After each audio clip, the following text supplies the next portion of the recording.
साल 1757 और 1764 में बक्सर के युद्ध के बाद, जिसमें ईस्ट इंडिया कंपनी की मीर कासिम और बंगाल के नवाब शुजाउद्दौला की संयुक्त सेनाओं के साथ युद्ध हुआ और युद्ध में ब्रिटिशर्स ने बंगाल के नवाब सिराजुद्दौला को हराने के बाद अप्रत्यक्ष रूप से भारत में अपने उपनिवेशवाद साम्राज्य की शुरुआत कर दी थी।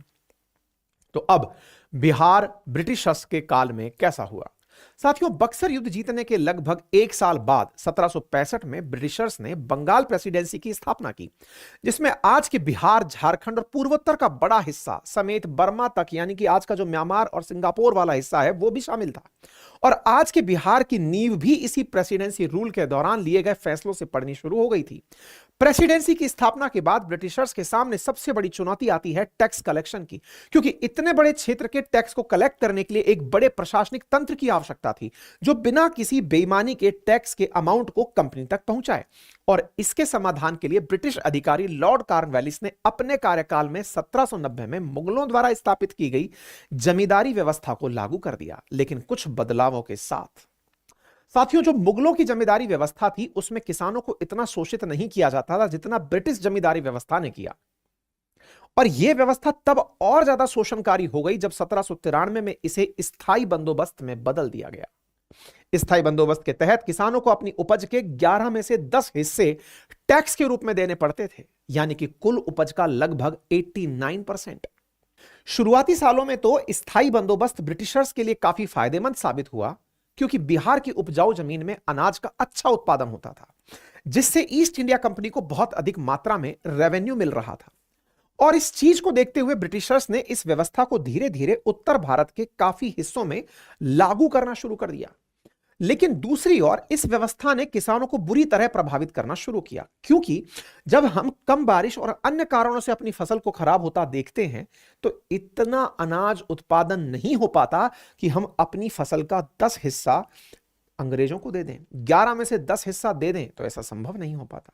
ऐसी स्थिति में किसानों को अपनी जमीन से हाथ धोना पड़ा, क्योंकि वो एक मिडिल मैन के भेंट चढ़ चुके थे। वो जमींदार जो अंग्रेजों से ठेका पर जमीन लिया था, किसानों का शोषण करके पैसा पहुंचाता था, अब वो जमींदार साहूकार की भूमिका में आने लगा। यानी वो किसानों को लोन देने लगा, लोन से पैसा वापस बरतने लगा और वो अंग्रेजों को टैक्स के रूप में देने लगा। एक विशेष साइकिल जमींदार के साहूकार बनने के रूप में देखने को मिली।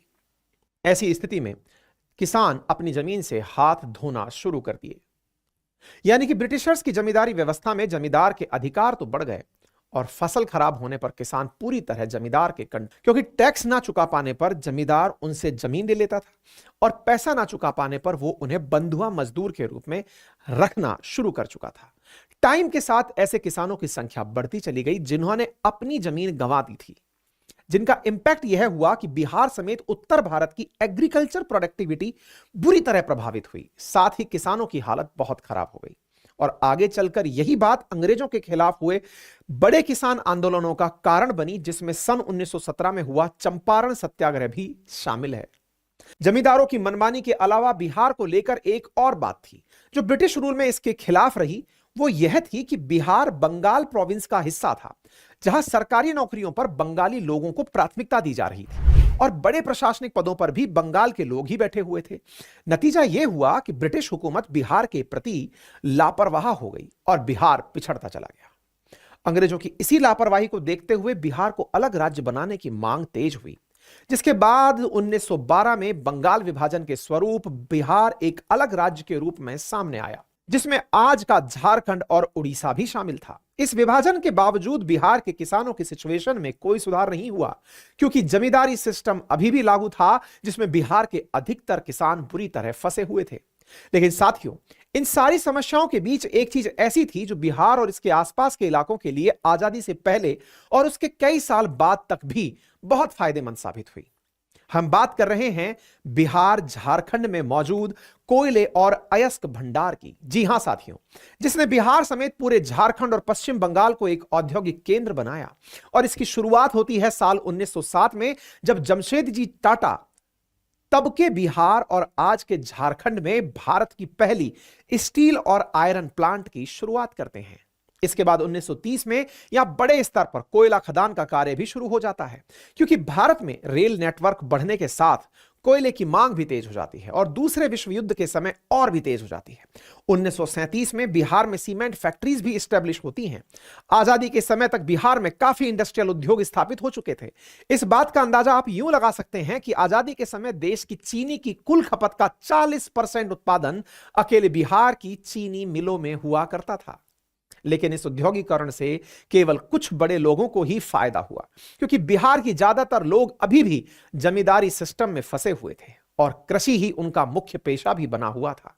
साथियों, इन सारे बिंदुओं को जान लेने के बाद यहां पर यह सवाल उठता है कि स्वतंत्रता से पहले जो हम ब्रिटिश हुकूमत के अधीन थे, हमारे पास कोई अधिकार नहीं थे, लेकिन बाद में स्वतंत्रता के बाद भी बिहार की हालत क्यों नहीं सुधरी? वह कौन सी सरकारी नीतियां और राजनीतिक कारण थे जिन्होंने रिसोर्सफुल होते हुए भी बिहार को सबसे ज्यादा पिछड़ा राज्य बनाए रखा, यानी बिहार आफ्टर इंडिपेंडेंस? स्वतंत्र होने के बाद देश की शुरुआती सरकारों के सामने सबसे बड़ी चुनौती थी एग्रीकल्चर प्रोडक्टिविटी और उद्योगों को बढ़ावा देना, जिसके लिए सरकार ने सबसे पहले जमींदारी व्यवस्था को खत्म किया और किसानों को मुक्त रूप से खेती करने का अधिकार दिया। हालांकि इसके बाद भी बिहार समेत कई राज्यों में जमींदारी सिस्टम लंबे समय तक चलता रहा। लेकिन बिहार को जिस पॉलिसी ने सबसे ज्यादा नुकसान पहुंचाया वो थी साल 1952 में केंद्र सरकार द्वारा लाई गई फ्रैट इक्वलाइजेशन पॉलिसी। जी हां साथियों, जिसके तहत देश में औद्योगिक गतिविधियों को बढ़ाने के लिए सरकार ने देश में कहीं भी उद्योग लगाने पर जोर दिया। जैसा आप ऑलरेडी सुन चुके हैं कि बिहार में देश की कुल खपत का 40% चीनी उत्पादित हो रहा था, तो निश्चित ही अन्य राज्यों को इस तरह के अवसर नहीं मिल पा रहे थे। इसलिए केंद्र सरकार इस फैसले को लेकर आई। साथियों, इस पॉलिसी के बैकग्राउंड को ठीक से समझते हैं तो इस पॉलिसी के आने से पहले हो यह रहा था कि जो फैक्ट्रीज भारत में लग रही थी वो वहां लग रही थी जहां उन्हें अपने प्रोडक्ट के लिए रॉ मटेरियल मिल रहा था। जैसे आज के बिहार, झारखंड, उड़ीसा, छत्तीसगढ़, वेस्ट बंगाल जैसे राज्यों में फैक्ट्रीज लग रही थी, क्योंकि इनके पास मिनरल्स, कोल माइंस जैसे बड़े रिसोर्सेज मौजूद थे। और इस बात को लेकर सरकार का यह सोचना था कि देश में सब जगह तो रॉ मटेरियल उपलब्ध है नहीं। अगर ऐसा ही रहा तो देश में औद्योगिकीकरण सिर्फ रिसोर्सफुल स्थानों तक ही सीमित रह जाएगा।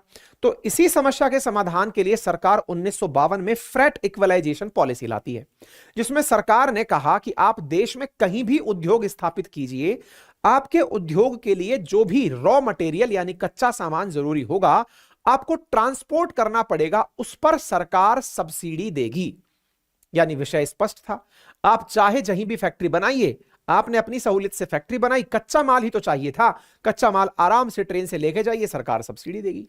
और इस पॉलिसी का इंपैक्ट यह हुआ कि 1952 के बाद सभी उद्योग धीरे धीरे तटवर्ती क्षेत्रों के पास स्थापित होना शुरू हो गए, क्योंकि प्रोड्यूस होकर के जो माल था वो दूसरे देशों में व्यापार करने की सुविधा तट पर आसानी से उपलब्ध होती है। उद्योगपति बिहार, झारखंड, छत्तीसगढ़, मध्य प्रदेश जैसे रिसोर्सफुल राज्यों से रॉ मटेरियल ट्रांसपोर्ट करवाने लगे, जिस पर सरकार उन्हें सब्सिडी देती और फिर फैक्ट्रीज में बने प्रोडक्ट्स को कम खर्चे में समुद्री मार्ग से विदेश और अन्य राज्यों तक पहुंचाने लगी। फ्रैट इक्वलाइजेशन पॉलिसी ने जहां एक और महाराष्ट्र, गुजरात, कर्नाटक, तमिलनाडु में समुद्र के नजदीक मौजूद मुंबई, अहमदाबाद, हैदराबाद, बेंगलुरु, पुणे और चेन्नई जैसे महानगरों को खड़ा कर दिया, वहीं दूसरी ओर बिहार, झारखंड, छत्तीसगढ़, मध्य प्रदेश जैसे लैंड लॉक्ड रिसोर्सफुल रीजन्स इन महानगरों के विकास के पीछे सिर्फ रॉ मटेरियल के सप्लायर बने रह गए। फ्रैट इक्वलाइजेशन पॉलिसी 1993 तक प्रभावी रही, लेकिन तब का बिहार बहुत बदल चुका था। अब यहां उद्योग को स्थापित करना और भी ज्यादा मुश्किल हो गया था, जिसके दो बड़े कारण थे। पहला, पॉलिटिकल इम्बैलेंस और दूसरा, बिहार के किसानों के पास मौजूदा कम साइज जमीन का, यानी कि लेस लैंड